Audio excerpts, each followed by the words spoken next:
Oke, Assalamualaikum warahmatullahi wabarakatuh. Ketemu lagi dengan saya di channel Tobroni Ali. Kali ini kita akan membahas tentang 7 sumber penghasilan di saat pandemi.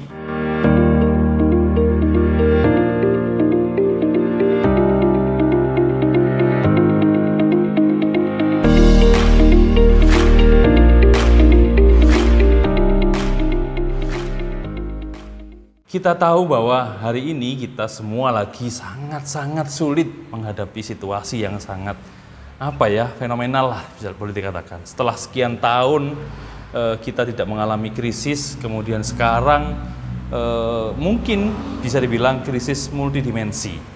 Ya, hari ini kita menghadapi krisis di mana keuangan kita terganggu, ya, pekerjaan kita terganggu, bisnis kita terganggu, dan kesehatan kita juga terganggu, dan itu menyebabkan banyak aspek dalam kehidupan kita juga sangat terganggu. Nah, salah satunya adalah yang pasti ini dirasakan banyak orang, mungkin 80% lebih lah masyarakat di Indonesia ataupun mungkin di negara lain juga terdampak, yaitu di sektor ekonomi, di mana sumber penghasilan kita sebagian besar menurun, terganggu. Yang bekerja mendapatkan potongan gaji, atau mungkin ada yang dirumahkan, atau mungkin yang punya bisnis mengalami penurunan yang signifikan. Walaupun sebagian orang atau sebagian orang yang lain bisnisnya justru malah meningkat. Nah, tetapi mungkin Anda adalah salah satu dari bagian mereka yang ekonominya terganggu. Nah, kali ini kita akan bahas tentang 7 sumber penghasilan tambahan yang bisa kita lakukan atau kita cari di era pandemi seperti ini. Apa saja? Simak 7 berikut ini. 1. Nah, yang pertama ini teman-teman bisa lakukan yang paling mudah. Apa itu? Teman-teman bisa kerja sampingan. Nah, biasanya kalau kita kerja dari jam 7 pagi sampai jam 5 sore atau jam 7 pagi sampai jam 4 sore, teman-teman bisa manfaatkan waktu luang yang lain untuk melakukan pekerjaan sampingan. Contohnya, teman-teman bisa melakukan penawaran kerja atau melamar kerja part-time ya, di restoran-restoran cepat saji, di restoran-restoran makanan Padang mungkin, atau di kantor-kantor. Contoh nih, teman-teman mendaftarkan diri atau melamar diri sebagai cleaning service. Nah, itu boleh dicoba tuh. Jadi cleaning service ini kerjanya cuman mungkin 1-2 jam, 3 jam. Yang penting teman-teman mendapatkan tambahan penghasilan. Nah, untuk besaran gajinya, teman-teman bisa lakukan penawaran ke kantor-kantor atau tempat makan yang teman-teman lamar. Atau mungkin teman-teman bisa melakukan pekerjaan sampingan menjadi driver ojol atau yang pakai motor ya, yang Go atau Grab ya, Gojek, Grab, atau ojol-ojol yang lain. Nah, lumayan juga tuh di era seperti ini teman-teman bisa melakukan penambahan income menjadi seorang driver ojol. Jadi itu salah satu pilihan yang layak untuk dicoba, yaitu kerja samping. Contoh kerja sampingan yang lain, teman-teman bisa menjadi influencer online. Teman-teman bisa menjadi influencer online di mana itu bisa teman-teman lakukan di sela-sela pekerjaan atau sela-sela kegiatan. Kita tahu bahwa hashtag di rumah aja itu membuat banyak orang memaksa dirinya atau terpaksa atau dipaksa beraktivitas di dalam rumah.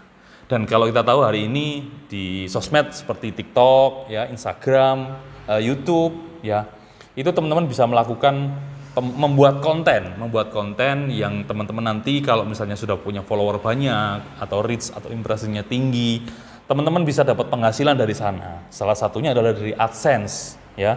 Atau yang lain, teman-teman bisa melakukan endorsement. Ya, kalau sudah view-nya banyak, lumayan tuh. Sekali endorse bisa ratusan ribu, bahkan mungkin jutaan rupiah. Nah, kerja sampingan yang lain selain menjadi driver ojol, kerja di kantor sebagai cleaning service atau kerja part-time yang lain, atau menjadi content creator, teman-teman juga bisa melakukan pekerjaan yaitu menjadi seorang freelancer. Nah, freelancer ini apa? Freelancer ini melakukan job atau pekerjaan secara online. Contoh, teman-teman yang punya hobi mendesain ya, membuat desain, teman-teman bisa lakukan penawaran di online, portal online seperti mungkin freelancer ya, Upwork kemudian ada 99 Design yang internasional, teman-teman tawarin ya jasa membuat desain. Contoh sederhana adalah jasa membuat desain Instagram atau konten Instagram, membuat jasa desain logo, jasa desain kaos, dan itu dibayar per pekerjaan. Cukup lumayan kalau teman-teman menekuni bidang ini, karena di luar sana ada yang menjadi full time freelancer ya, dia menjadi freelancer tapi full time. Artinya memang mengkhususkan diri pekerjaannya menjadi seorang pekerja freelance yang full time kayak gitu. Nah, ini bisa teman-teman manfaatkan di sela-sela waktu untuk mendapatkan cuan-cuan atau penghasilan tambahan. Nah, contoh portal freelance yang saya maksud nanti saya tampilkan di sini ya. Nah, teman-teman bisa cek websitenya yang ada di sini. Ini adalah beberapa contoh website portal freelance yang bisa teman-teman akses. Yang kedua, teman-teman bisa menjadi sales freelance atau sales part-time. Nah, apa itu sales part-time atau sales freelance? Seperti yang saya lakukan di dunia properti, teman-teman bisa melamar menjadi agen-agen properti atau menjual rumah, menjual tanah, menjual properti-properti yang sekarang lagi banyak banget ditawarkan. Nah, teman-teman melamar, Pak, Bu, boleh saya jualkan, dan teman-teman bisa mendapatkan komisi jutaan hingga puluhan juta sekali closing. Selain properti, teman-teman menjadi sales freelance bisa di dunia otomotif, ya, rental motor, rental mobil, atau apapun yang butuh tenaga penjualan yang dibayar per penjualan. Nah, lumayan kan kalau di sela-sela waktu kita kita melakukan pemasaran dan kemudian terjadi penjualan. Lumayan, itu bisa untuk makan 1 bulan ke depan, hanya dari 1 penjualan. Di dunia online, di dunia digital, teman-teman juga bisa melakukan menjadi sales freelance, yaitu namanya affiliate marketing. Affiliate marketing ini konsepnya sama, teman-teman dibayar ketika ada penjualan. Jadi teman-teman bebas melakukan promosi dimanapun, yang penting ada penjualan. Dan ini sifatnya online tanpa harus bertatap muka. Dan biasanya affiliate marketing ini seluruh materi promosinya sudah disediakan oleh vendor. Asik banget. Dan ini komisinya bisa mungkin di angka ratusan ribu sampai jutaan rupiah, tergantung produk digitalnya apa. Teman-teman bisa coba. Yang ketiga, teman-teman bisa melakukan tambahan penghasilan dari bisnis dropshipping atau reseller. Nah, mungkin ini sudah banyak dipakai oleh banyak orang ya. Kalau bicara soal reseller itu sudah banyak, tapi mungkin ada sebagian yang tidak tahu apa namanya itu dropship. Bedanya apa sih dropship sama reseller?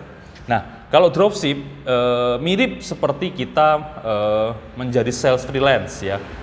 Kalau dropship itu ada vendor yang punya barang, kita tinggal promosiin ya, kita tinggal jualan. Ketika kita sudah mendapatkan penjualan, maka kita langsung lempar order ini ke supplier, maka yang ngurusin packing, ya yang punya stok, yang ngurusin packing, yang kirim, itu semuanya dilakukan oleh supplier. Dan ini sangat banyak sekali hari ini peluang-peluang menjadi dropshipper.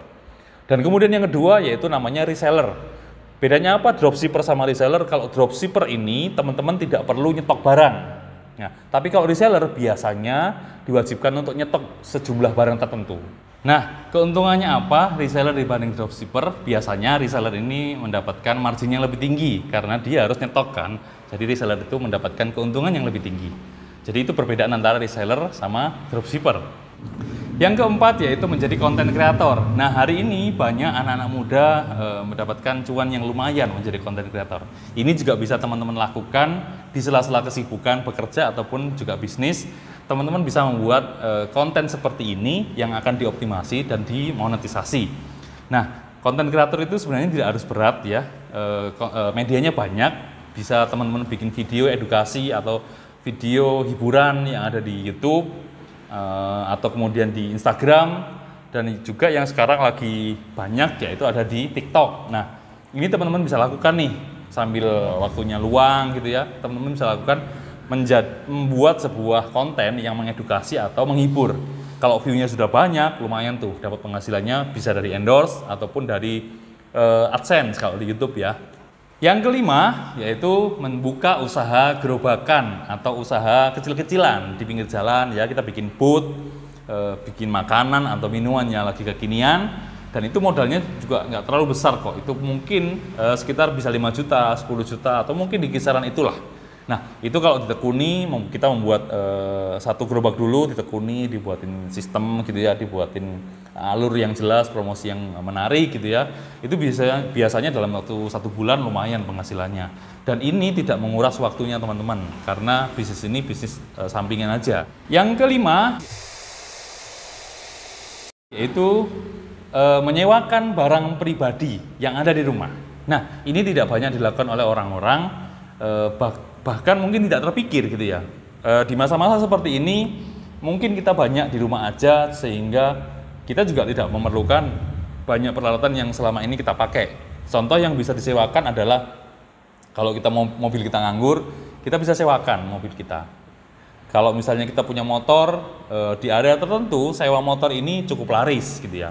Kalau misalnya kita hobi fotografi, kita bisa sewain lensa, kita bisa sewain kamera, kita bisa sewain peralatan-peralatan fotografi ataupun videografi. Bahkan mungkin alat-alat olahraga, alat pesta, alat rias ya, ataupun perlengkapan yang lain yang selama ini kita punya dan sering nganggur, kita bisa sewain. Lumayan tuh untuk mendapatkan tambahan penghasilan kan. Yang nomor 7 dan terakhir dari saya adalah teman-teman bisa membuka jasa kursus online atau private online atau e-course ya. Dan ini cukup lumayan di era digital seperti ini. Saya ingat tuh, saya pernah mengikuti sebuah kursus online yang ada di WA Group ya. Pesertanya kurang lebih hampir 200 orang dalam satu sesi. Dan itu adalah kursus memasak, kursus membuat bakso. Yang biaya per sekali kursus itu di angka 100 ribuan. Lumayan kan? Kalau misalnya kita satu sesi aja 100 orang yang ikut kursus, kali 100 ribu sudah cukup lumayan untuk penghasilannya satu kali sesi. Dan satu kali sesi itu mungkin penyampaiannya hanya mungkin 1 hari. Dan jasa konsultasinya setelah kursus mungkin di angka 5 hari. Nah, dalam waktu yang bersamaan teman-teman bisa membuka 2 atau 3 kelas. Kuncinya adalah teman-teman mempunyai materi yang menarik, teruji, terstruktur, dan promosi yang masif, yang efektif gitu ya. Jadi teman-teman mempunyai bahan untuk dikursusin yang menarik, yang sekarang lagi orang butuhkan, dan tentunya sesuai sama kemampuan yang teman-teman punya. Selain itu, agar pesertanya banyak, teman-teman bisa lakukan promosi yang menarik di internet gitu ya. Nah, selain itu hari ini banyak orang yang sudah terbiasa memakai Zoom. Nah, ini juga jadi peluang nih. Teman-teman bisa lakukan kursus, mentoring, ya private course, coaching yang dilakukan melalui aplikasi Zoom, dan ini tentunya berbayar. Dan hari ini banyak orang yang mau untuk melakukan e-course secara online seperti ini. Di satu sisi karena biayanya juga lebih murah, tapi di sisi teman-teman sendiri, teman-teman bisa menampung banyak peserta dalam waktu yang sama. Nah, kurang lebih itu 7 penghasilan tambahan yang teman-teman bisa lakukan atau teman-teman bisa dapatkan dengan online atau di sela-sela kesibukan atau selama masa pandemi seperti ini. Semoga bermanfaat. Sampai ketemu lagi di video berikutnya. Salam, saya dari Tobroni Ali.